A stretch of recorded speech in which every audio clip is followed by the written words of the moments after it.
Get ready for GE 2025. Look, a lot of my friends tell me that when it comes to politics, they see the headlines occasionally, but they don't really follow it closely. But when it comes to election periods, they want to be informed voters. If only there was a platform that can help all of us be more informed. Oh wait, Political Prude is back this election. Well, we're opening our GE 2025 Special with a power-packed episode to help us all get ready. We have assembled an Avengers lineup of super smart people with different perspectives to help us answer this question. How do I vote with intention? We're also going to try something new this episode. The idea is to bring together multiple perspectives from the best of the best to give you the ability to curate and consider what resonates best with you. That's why we don't just have one guest today, but four. Now, these are people who I really respect and whose perspectives I take to heart. Firstly, we have Dr. Felix Tan, an independent political observer, Dr. Gillian Koh, Senior Research Fellow at the IPS, Dr. Elvin Ong, Assistant Professor in Political Science at NUS, and lastly, Dr. Mustafa Izzuddin, a Senior International Affairs Analyst and Senior Lecturer at NUS. Guys, I hope you're excited because by the end of this episode, you are going to be entering your informed voter era. I also think that there are a lot of people who will find this episode helpful, so please share this episode with them. Enjoy the episode. My first question is, where do we even begin? There is so much going on, and you know what, guys? I get it. That's why I had to ask our panel to point us in the right direction, and they offered us practical first steps to take and cheat codes to help us get into the right mindset. And that's always a challenge, where do I begin? Know where your constituency is. Then on nomination day, when the candidates are, signing up for which constituency they'll be in, you will know exactly who will be contesting in your constituencies. I think looking deeper into it, the next step is, what are some of the issues, concerns you? And then look and see and hear what they're talking about. And does it align with your, perhaps your concerns? The third area that you want to look into is about these candidates' character and also their values. Do their values actually align with yours? And if it does, great. If it doesn't, you might want to look for alternatives. Again, there's no right or wrong answer because it's a very personal decision when it comes to voting. Well, first start off by watching all of Political Prude's series on the GE.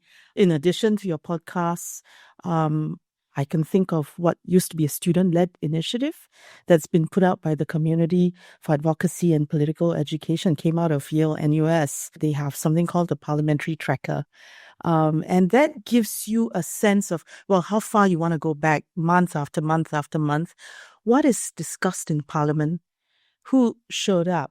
Who asked questions in Parliament in representing citizens' views in the legislative body? There is the social media aspect. So different parties are putting out their information, who they are, giving up profiles, and, guys like you also helping, right, to feature them. So in a way that is unfiltered, and you actually hear the candidates' voices. You actually get a good sense of the parties from their point of view. If you want to, you can come to our institute's website.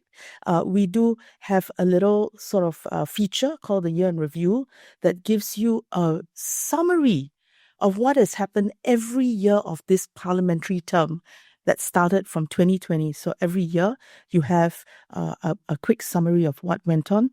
Pick what you're interested in. So overall, that would be the approach of how to get the resources, get a sense and a feel of what's at stake and who's playing. I think if you look historically, not just in Singapore, but in other countries as well, people have fought for the right to vote. So vote is a serious matter. It is about the direction the country will take.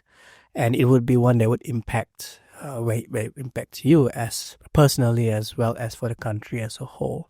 So it's important to exercise this right wisely. And I think wisely means you get enough information by which you can then make that decision.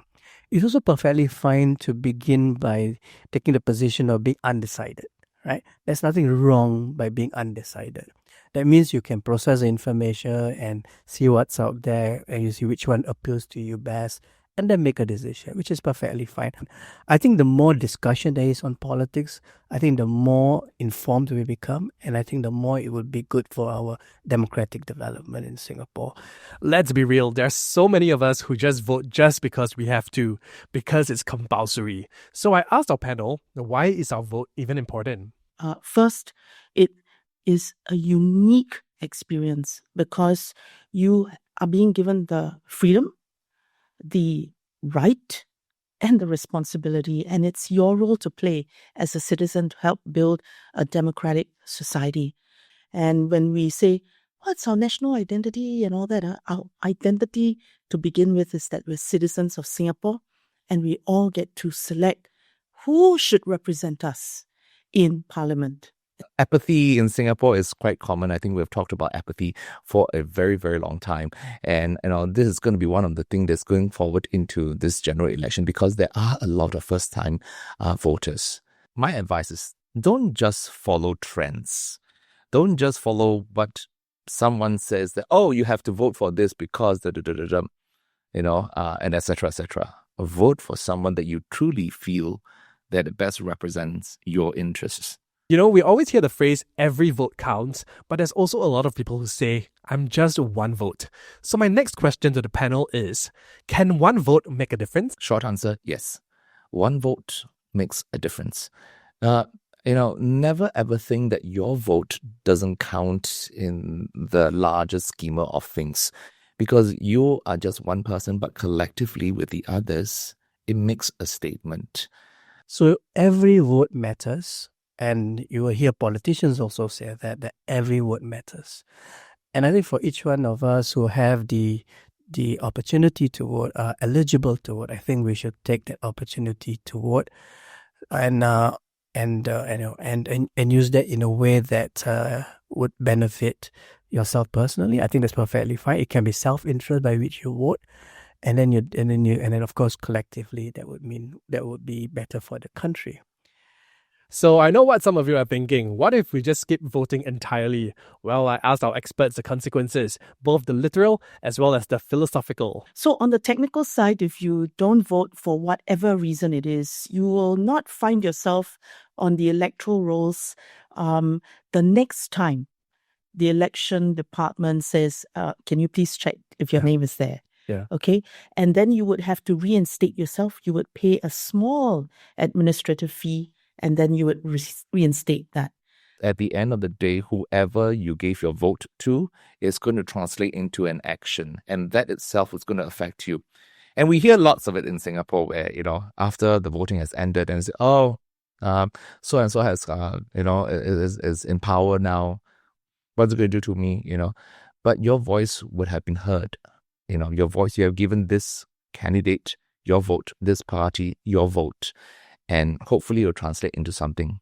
And I think that's what's important. Honestly, polling day is not that far away. So my question for our experts is, what is one thing that you wish for us, the audience, to think about before we go into the voting booth? Really think about what matters to you, and then what matters to your peers and broader society when you go to the ballot box. Why is my vote significant? And how is it going to impact both me and my family? And I think that should be at the foremost on their minds. I would also say that the voters should also think about how their vote will impact the country as a whole, because Singapore as a country faces enormous challenges outside of Singapore particularly, but also domestically as well, being able to keep the social harmony intact. So I think the primary question would be, why does my vote matter? Why is it significant? I tend to look at the character of the individual candidates, wherever they are from, and look very carefully at who they are. And that's why I just say do your research about that individual. I think I do veer towards like the integrity of the individual, honesty, and whether they have that sort of political conviction. A lot of time you see certain candidates who talk about it's almost like memorized script where they just, this is point A, point B, point C. They're rather boring. So the thing is that, do they have the political conviction? Are they really here to help you and to help Singaporeans? Are they here just to get a seat in parliament? Are they just office, or do they just want to be office holders? So no matter what kind of background they come from, whether they are scholars, civil servants, or former civil servants, or whoever they are, lawyers, engineers, that's not the point. What you work or what you do does not equate to the character that you are. And that's my biggest concern, because we tend not to find out and ask that kind of tough question about the person per se. So just playing devil's advocate, when it comes, why is conviction so important to you? Because I ask this because I come from a comms school background. A lot of people know how to sell themselves. A lot of people know how to speak with conviction. But then, and I'm like, okay, I want you on my group project. And when it comes to actual work, it's like, girl, like where the work at?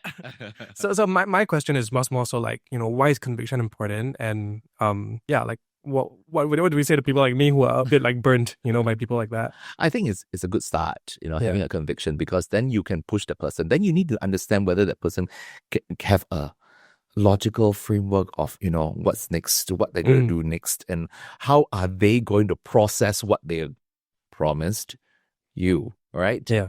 So, as much as they say, oh yes, I'm here to serve the country, to serve the people of this constituency, at the end of the day, what's your plan?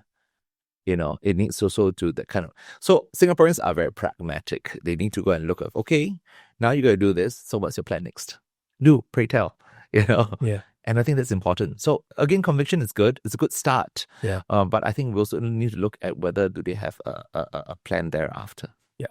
But I guess to me, it's also important to have conviction. It's so many things that you want to think about, because I want someone that really cares and someone that shows that, that's what actually motivates them. Because I also feel like the job is not an easy job, So you kind of need to be driven by, a very innate passion for Singapore, and that needs to translate into conviction as well. I don't know. All right. So there are certain candidates that have the conviction, right? Yeah. And I wouldn't say there isn't any, but they can come across whether are they coherent in their thought, whether are they articulate. No, you don't have to be like yourself, a comms person who can speak really, really well in order to say articulate well. It's whether can you articulate your thoughts coherently. In a structure, and not just throw random things that sounds like almost, a mishmash of TikTok shots, inside, and they say, okay, these are my thoughts. That's not being articulate, that's just being silly. All right. So I think, we have to be honest with ourselves, whether this person is the best representative or is he or she just a PR machinery. All right. It looks good on the outside, but inside is anything but.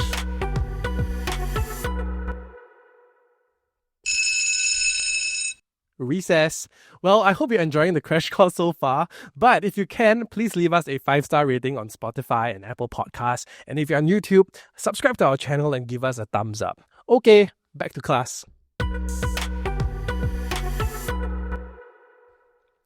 Everyone talks about making an informed vote, but what does that really mean, and how do we really get there? Let's hear what the experts have to say. Being an informed voter is actually quite a serious responsibility, the responsibility of being a citizen of a democracy. First, I think consider our unique circumstances as being Singaporeans, what Singapore is like, what our constraints are, opportunities, our location, and some of the foundational values that define us as Singaporeans.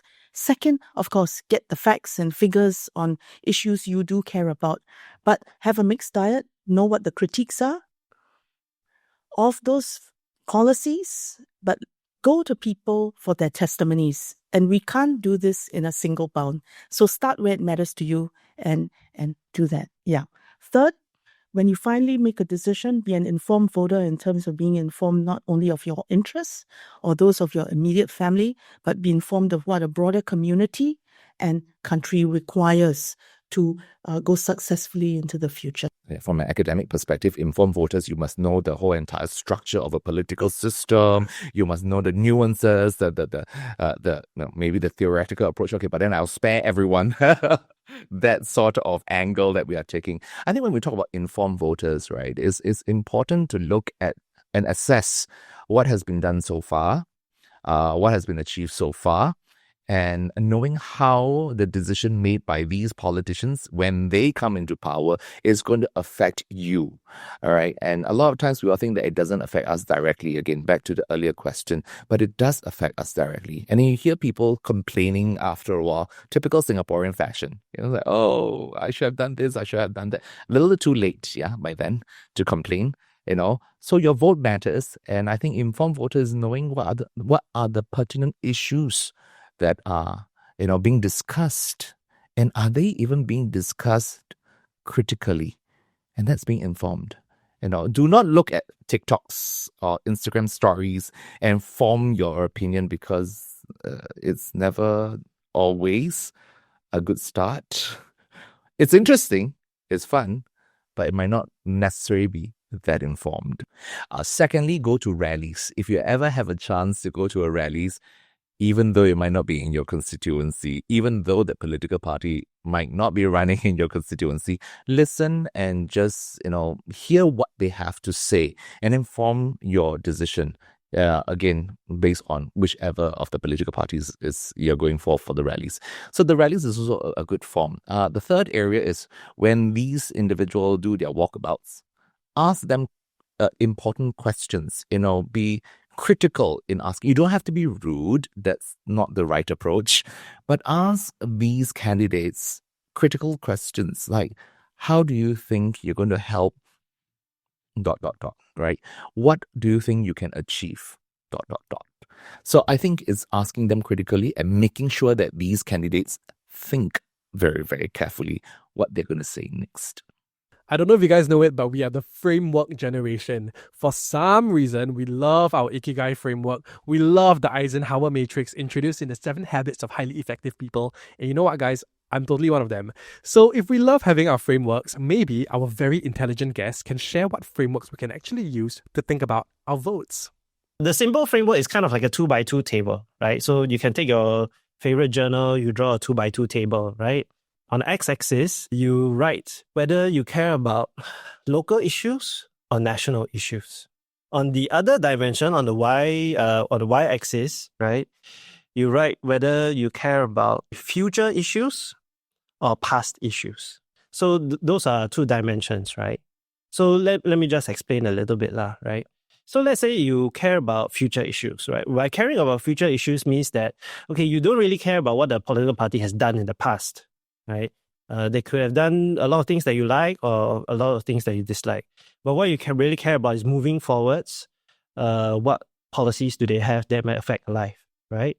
So therefore is what we call prospective voting. Yeah. However, if you care more about, what the political parties have done in the past and you really want to hold certain political parties accountable, right, for the actions that you like or dislike, right, then you might put a bit more weight on what we call retrospective voting. And then you scribble some down some issues, right, which you think might fall into the retrospective category, right? And then you say, how do different political parties perform, right, in the past? And then I will reward it or I will punish it. Yeah. And now in terms of local issues or national issues, that's a bit more simple to understand, right? So do you care more about how your neighborhood is clean or not? Whether you got, say, maybe HDB upgrading or not? Those are local issues which you may feel that certain parties are more capable of resolving than other parties, right? Or do you care about national issues? That whether these different opposition parties or the ruling party are capable of resolving some national problems that you may care about, right? So if you have this 2x2 table and within each quadrant, right, you write down, say, maybe some issues that you care about. Say maybe, okay, in under future issues and under national issues, maybe I care about inequality, right? So you write that down, and then you say, okay, maybe which political party has what kind of policies to tackle inequality, right? Maybe let's say you care about retrospective but local issues, right? So maybe you might say, well, in my local constituency, I didn't really like that rubbish was not cleared for, like, say, maybe 2 days, right? In the past. And so I really want to punish that political party, right? So you can fill up those boxes, and then you decide whether the party that's contesting your constituency has performed to your expectations, has told you anything that you like or dislike on those issues, and then you make your choices accordingly, lah. Election in Singapore is a domestic affair. So I think for voters, they look at domestic issues. They look at issues that are personal to them. I don't think that would change, whether it's the earlier generation or a newer generation of voters. I think they will still look at what is personal to them and to their family. So that's why cost of living, bread and butter, municipal issues, I think all of those things will continue to matter. So in Singapore, it is a sophisticated and heterogeneous voting population. It's very difficult to say how a whole segment will vote. But rather, I think what we can see from past elections is that people will vote with something that's really personal to them. Now, above and beyond that, you will also have voters that will see the importance of having a strengthened opposition to provide that check and balance in Parliament. For others, it could be looking at the global climate overseas and what's going on and how that could impact Singapore. So this whole idea of a flight to safe voter behavior, that is also a real factor, right? So some may vote for fear of what's happening overseas, and then they will vote accordingly. But I think the starting point for many voters would be issues that are most personal to them and to their family, both right now and for the future. Well, I think if you want to adopt a framework setting, then I would say the first priority is to recognize what Singapore is, what our constraints are, what our foundational beliefs are as a society, what are the resources we have to play with in selecting our representatives, because they have to make decisions on policies where, you're choosing between doing two good things, but how would you, and it cannot be absent from the starting conditions that we face.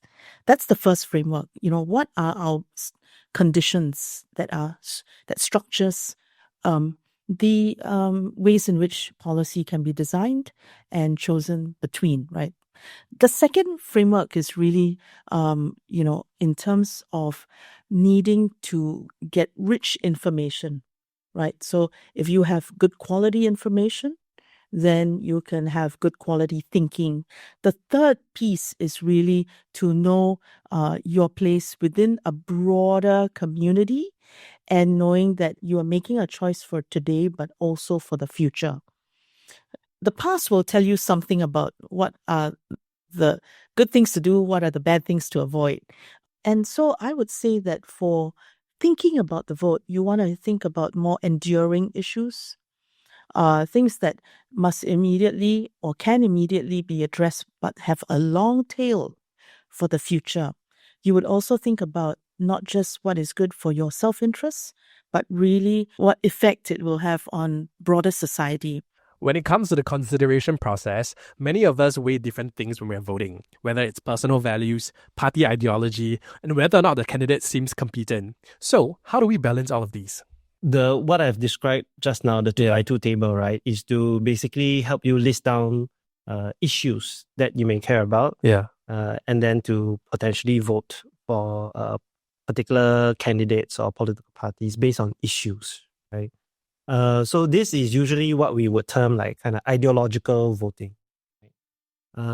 However, if you care more about competency, you don't care so much about issues. You care about whether people can get things done, right? Whether they are actually competent in doing what they actually say, right? Then you might have to look at some other indicators, right? You might have to look at their track record. You might have to dig up their CV, right?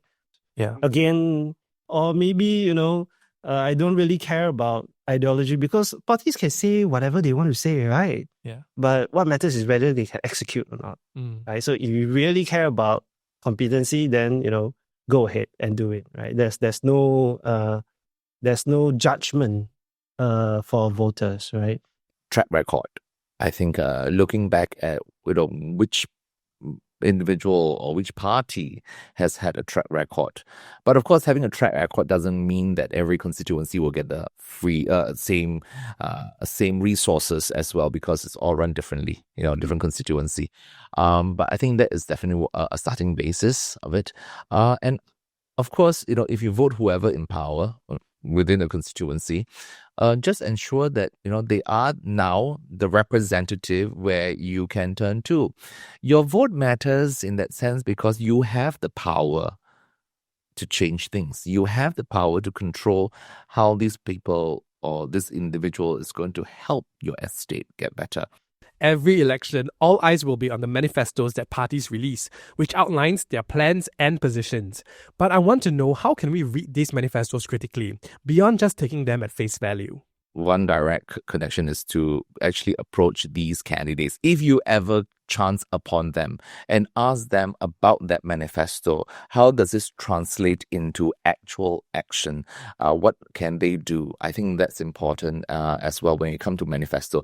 Manifesto at the end of the day is just grand ideas. They are very idealistic at times, like, oh, I want to achieve world peace. That's my manifesto. Whether it's going to be achievable or not, that's a different question, right?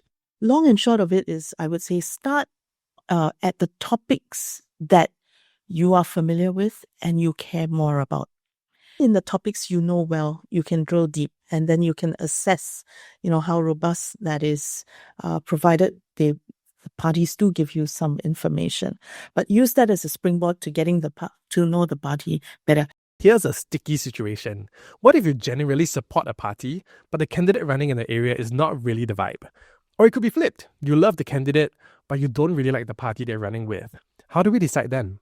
A good question over there. That's really unfortunate, There are certain instances where, that's not the candidates that I really want, whether it's from the party, or not, but that's not the candidate I want to vote for. And then it's like, what's next, right?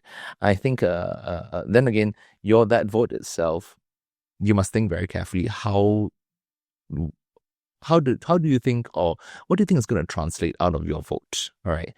Spoiled vote, you're not giving any individual candidates the choice, or you're not voting for either one of them. That means you lost that opportunity to make a statement, to make a change. Voting for the candidate that you feel that might not be the one that you gravitate towards, then would the other person, from another party, would do a better job. Perhaps in this round, that's what you want to do. Vote for the other. But again, is a risk that you take, like in anything. Ultimately, it's about how they relate to you, and whether they identify with your own wishes, interests, values, and then you vote that way. I think in the end, the way it is in Singapore, you actually vote more for the individual than you vote for the party. And I think that matters. So that's why political parties, particularly the ruling party, they take pains not just coming up with plans for individual constituency, but also deciding on who to field. Because who you field and how they connect to the ground really matters. My next question to the experts is this: what is one myth or misconception about voting in Singapore that they would like to debunk? That it is not secret. That's a huge misconception. Our vote is secret. Your vote is secret. Voting is secret. Your voting is secret, and this has been agreed by all political parties, that whoever you voted for, no one will know how you vote. So I think that can be debunked unequivocally. Someone told me before that, if I don't vote now, my name will be blacklisted. And I just went, huh? So misconception, no, your name will not be blacklisted. Nobody's going to come after you with, a parang. But I think what's important to know that your name will be taken out of the elector roll, right? And then you have to re-enter again in the following general election. It's just that, for various reasons, you're out of town, you can't make it on that day because you're you're not feeling well. There are a lot of reasons, but you are not going to be blacklisted. That's one of the misconceptions. We're almost at the end of the episode, but I have one final question for our experts, which ties back to our theme of political prude this year. Get ready. So my question to them is this. What is one simple thing that all of us can do to get ready this GE 2025? I think from now to whenever the voting day or the polling day will be, I think we really need to study very carefully the new faces, of these individuals, whoever and wherever they come from. Again, be discerning of these individuals. Some sounds good, like what you said, sounds good doesn't mean translate to being a good person. So that's also very important. So I think that is one of the things that I would advise everyone to go and think about. Be very, very discerning, be critical. I'm not saying that you have to be angry or hate someone. No. That's not being critical. It's about asking tough questions. That's hopefully everyone can get it. Right. Go out there and get to know somebody who is different from you and exchange views and see that maybe there are a diversity of views and you have to consider various interests as you go into the ballot box. You choose for yourself, but you choose for a broader society, wide set of interests. Look very closely at the manifestos of the different opposition parties, right? And different opposition parties will put out their different policy agenda and policy proposals in terms of economics, in terms of social values, right? And in terms of, say, the national foreign policy, for example. Right? So using those manifestos, they will be able to very simply know what each political party represent. So there's no need to wait amongst the mess on social media in order to try to guess, right, what each political party represents. Be actively engaged. And be curious, be reflective. A huge thank you to our Fantastic Four, Dr. Felix Tan, Dr. Gillian Koh, Dr. Elvin Ong, and Dr. Mustafa Izzuddin. They really helped us get ready this GE 2025. And you know what? I really think that a lot of people will find this episode helpful, so please share this with them as well. This episode is just the first one on our GE 2025 series here at Political Prude that's designed to help all of us get ready to vote. In the next two episodes, we'll learn how Parliament works and how to assess our MPs, and then we'll catch you up to speed on Singapore's political landscape. If you found this valuable, please subscribe or follow Political Prude wherever you get your podcasts, like Spotify or Apple Podcasts or YouTube, and leave us a rating or review. It really helps us reach more people. Thanks so much for tuning in, and I hope that you are as proud as I am that we're all now in our informed voter era. Thumbs up, man! I'll catch you on the next episode of Political Prude, the podcast.